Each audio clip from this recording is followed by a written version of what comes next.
Tervehdys. Tervetuloa reissuun taas mukaan. Täällä sitten ollaan lähdetty Näkkälästä kävelee kohti Pöyrisjärveä. Eli Pöyrisjärven erämaa on kohteena tällä kertaa. Katsotaan minkälainen reissu on edessä. Tarkoitus on tosiaan kävellä tuolta Pöyrisjärven ympäri. Ja sieltä sitten katsotaan minkälainen reitti löydetään, mutta päätepisteenä on sitten toi Kalmakaltio. 5 yötä ainakin tarkoitus tässä olla, että semmoista vajaata 20 kilometriä päivässä tarkoitus kävellä. Mulla on tosiaan isä tossa mukana alkumatkasta, mutta se jää tuohon vähän aikaisemmin teltalle yöksi ja on sitten tuolla Pöyrisjärven autiotuvalle 2 yötä ja sitten tulee hakemaan mua sieltä Kalmakaltiosta. Semmonen suunnitelma tällä kertaa. Että ei muuta kuin taas matka jatkuu. Ja matkalla kuvaillaan vähän mietteitä ja maisemia jälleen kerran. Ei muuta kuin tervetuloa mukaan.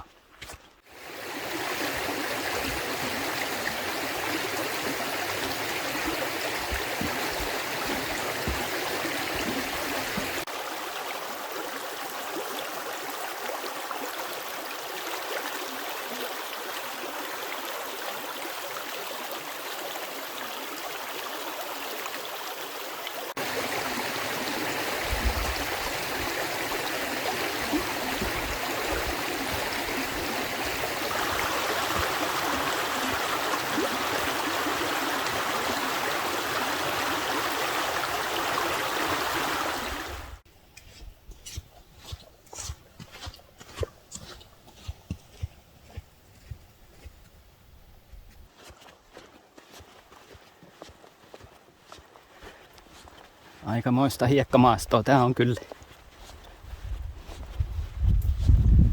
Tää alkupätkä kävellään tätä aika leveetäkin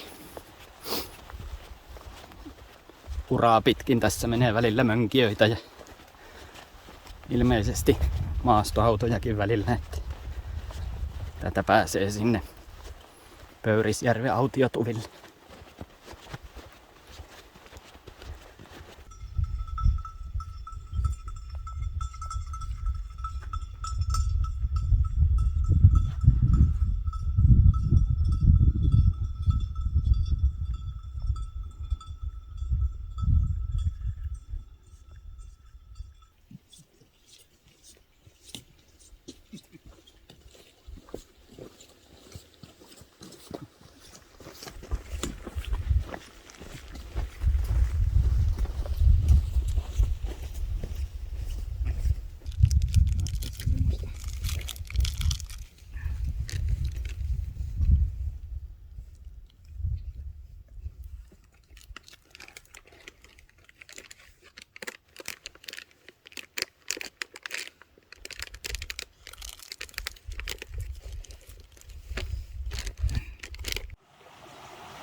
Sammara.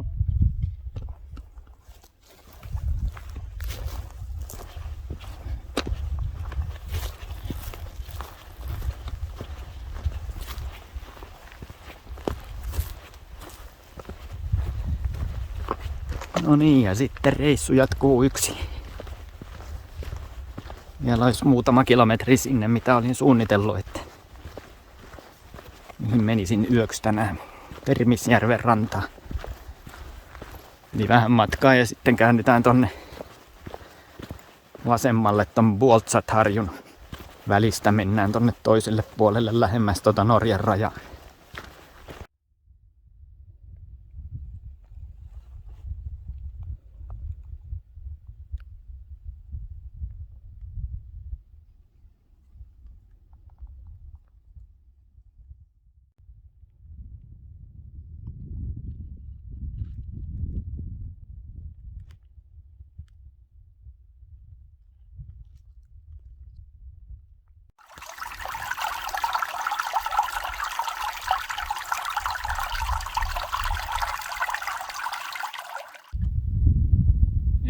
erkanee toi polku tosta reitistä, mikä menisi tonne Pöyrisjärvelle.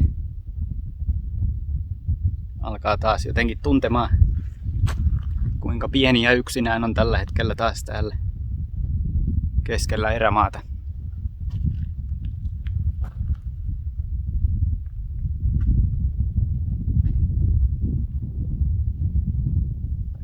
Ei muuta kuin jatketaan matkaa.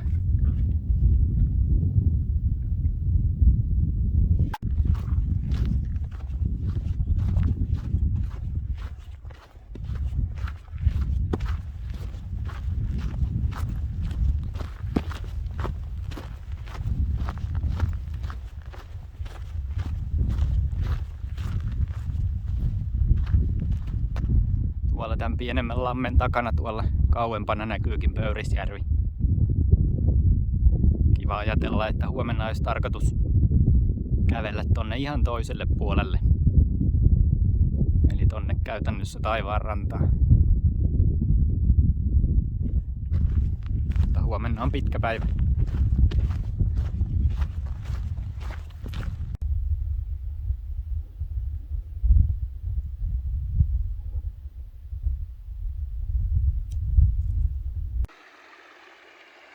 No niin, nyt aletaan olla aika lähellä sitä paikkaa, missä on tarkoitus olla seuraava yö. Tuossa laskee pieni oja tuolta Termisjärveltä tähän Termislommolan puolelle.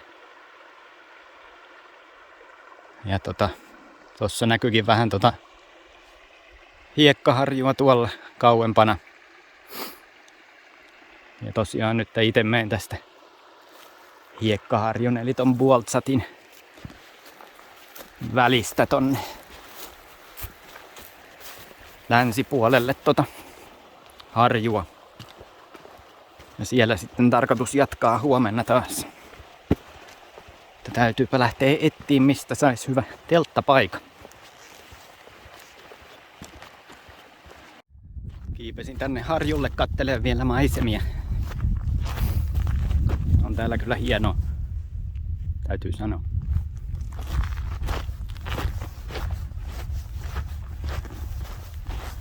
Löysin tosta rannasta aika hyvän telttapaikan. Siinä on pari kivikehääkin, että siinä on nuotioita ja telttoja ollut varmaan aikaisemminkin. Tuolla alhaalla näkyy teltta ja siellä on tosiaan ruokakin jo tekeytymässä. Tein semmosen nopean retkiruon, mihin vaan kiehuva vesi sekaan ja antaa seistä vähän aikaa. Niin ei tarvitse tänään alkaa tiskailemaan.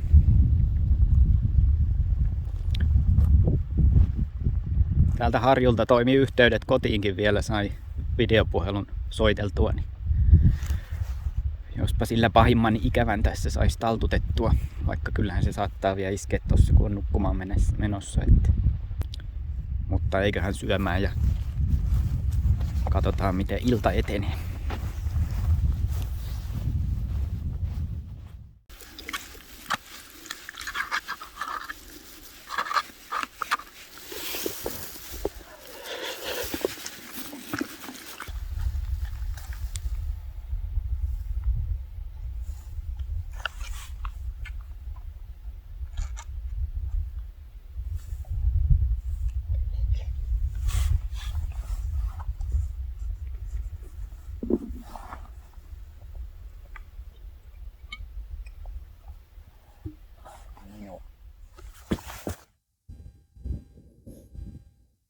On tää kyllä. En tiedä miten muut teistä yksinvaeltajista asian kokee, mutta ainakin näin kun omat 3 lasta on kotona, niin on tää tosiaan aika kova paikka täällä yksinään olla. Varsinkin tosiaan tää ensimmäinen yö. Kello tulee 8:30 kohta, että ei ole yhtään liian aikaista mennä varmaan kohta tonne telttaan ja mennä suunnittelemaan vähän seuraavaa päivää sinne makuupussiin.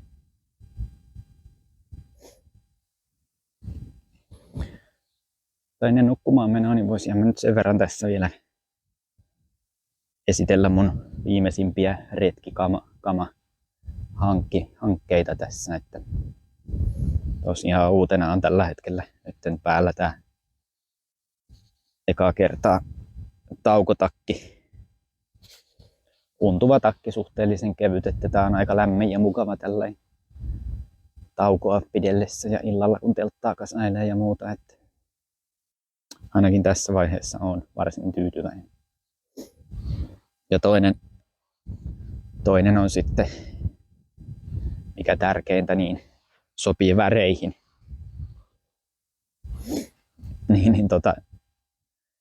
Veden suodatuspullo. Tää on ollut kanssa ainakin tähän mennessä ihan näppärä. Laitetaan vesi tonne sisään ja eli vettä pulloon ja sitten painetaan tää suodatinosa tästä läpi, niin se suodattaa ton veden tonne pulloon. Jotkut on kyllä valitellut, että tää on menee nopeasti tosi raskaaksi, kun tää täytyy tästä painaa. Mutta että ainakin toistaiseksi ollut ihan tyytyväinen. Jees. Semmoista tällä kertaa. Huomenna matka jatkuu. Katsotaan, että menisinkö seuraavaksi telttaan ja silmät kiinni ja huomiseen sitten. Ei muuta kuin se on moro.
No niin, matkaan on päästy taas.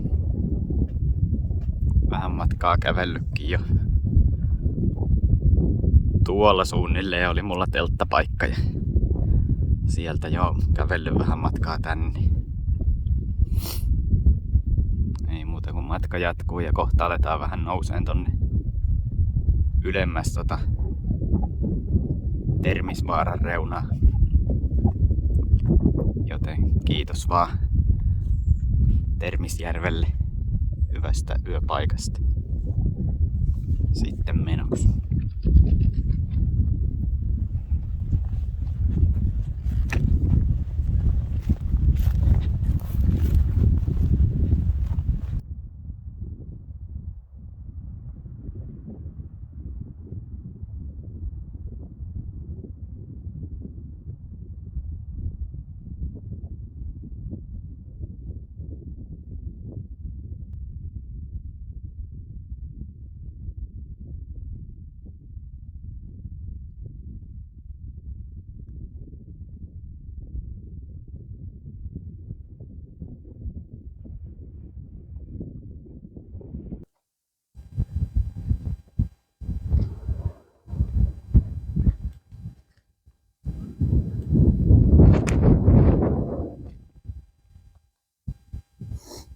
Aha, koiramaara huiputettu.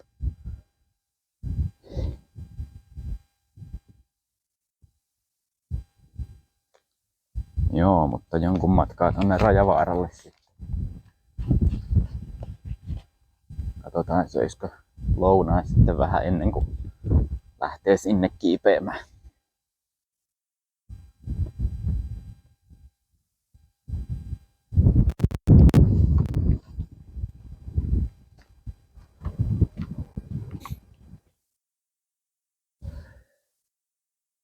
Ei tässä nyt tämän parempaa paikkaa sitten löytynyt, mutta mikäs tässä ollessa.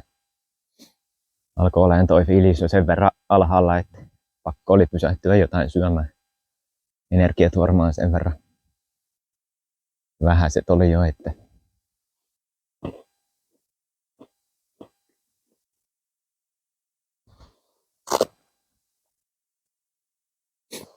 ruoka tossa on jo tekeytymässä, että kohta pääsee syömään.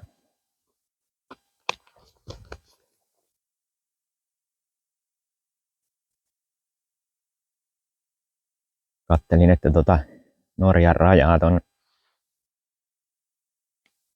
aidan viertä tossa, niin siitä on melkein 1, 2, 3, 4. Varmaan tommonen 5 kilometriä suoraan aidan viertä tossa ennen kuin alkaa nouseen tonne pikkuhiljaa Rajavaaralle. En tiedä onko ihan puolessa välissäkään vielä. Mutta lounas kun on syönyt, niin sitten varmaan taas jaksaa vähän paremmin.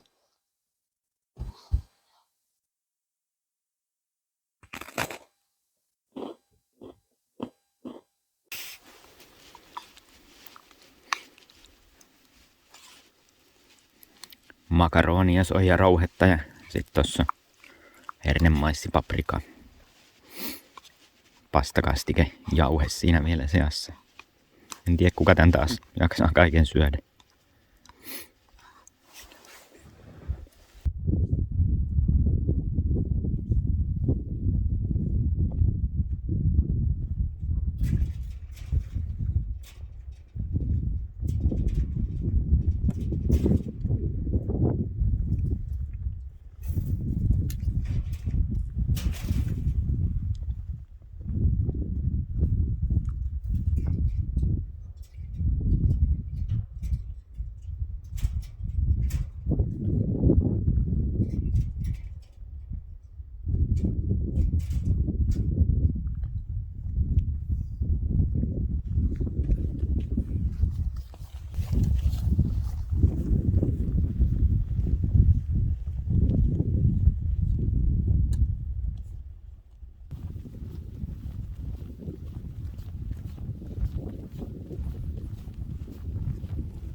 Okei.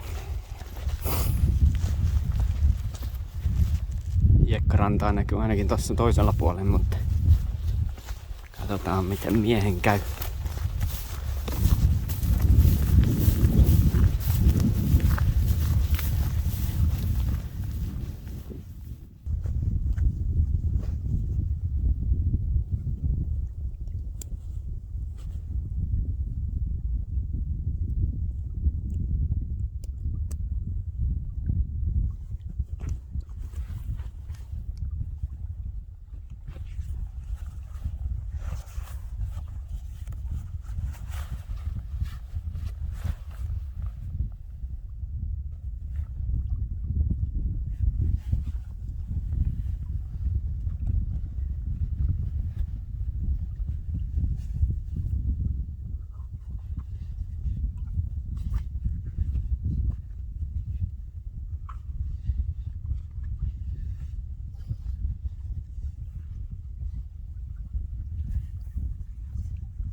kylmää se on aina.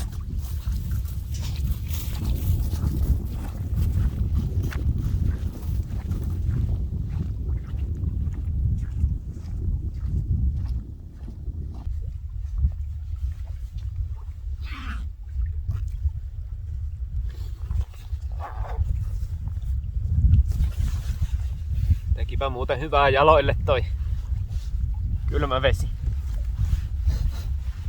Alkoi olla jo sen verran jalat kipeinä tämän päivän kävelemisestä, että kyllä varmaan taas jaksaa vähän matkaa kävellä tän jälkeen.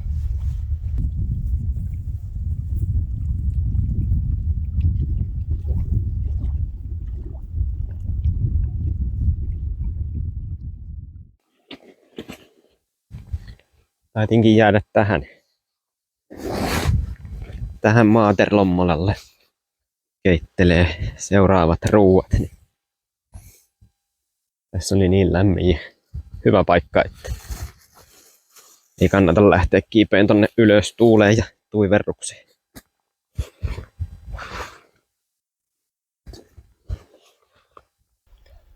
On kyllä ollut paikoin vähän rankka päivä tänään. Tai siinä oli ne parikin pätkää aika semmoista pitkää suoraa talsimista, että ei ollut paljon mitään uusia maisemia ja muuta kuin antoi mennä vaan. Mutta nämä hetket sitten taas kruunaa tän homma. Toi ylitys oli aika hieno ja sitten tulin tosiaan tähän rantaan keittelee ruuan. Niin täällähän kelpaa sitten olla. Tässä ei tuule juuri yhtään ja aurinko paistaa. Täällä on ihmisen hyvä olla.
Kiipesin tänne Maaterharjuille. Teltta on pystyssä jo osimoilleen tuolla. En tiedä näkyykö videolle.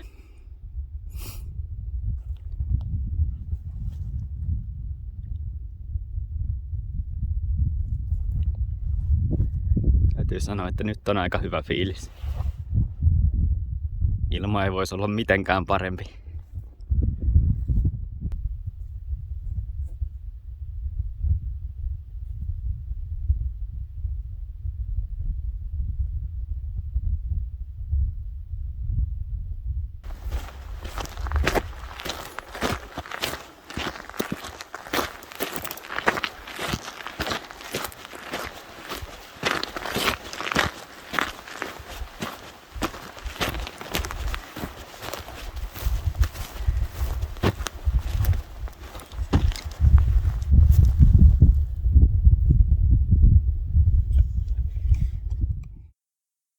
Päivä alkaa olemaan pulkassa. Ei malttaisi lähteä täältä katselemaan sitä maisemia ollenkaan.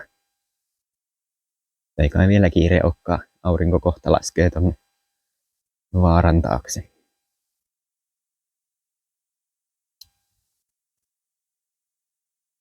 Joo, kyllä tänään tosiaan, niin kuin varmaan ehkä videoillakin on käynyt ilmi, niin hyvin vaihtelee taas mielialat. Että välillä on aika rankkaakin toi kävely ja ei ole välttämättä niin mukavaakaan, että pitkää suoraa ja vähän selkää ja jalkojakin painaa jo tuossa välillä, mutta sitten taas välillä on kyllä taas niin hienoa täällä, että ei pysty kyllä kertomaankaan, että kuinka hyvältä tuntuu nämä maisemat ja tää hyvä ilma. Jännä juttu. Kuinka se mieli muuttuu.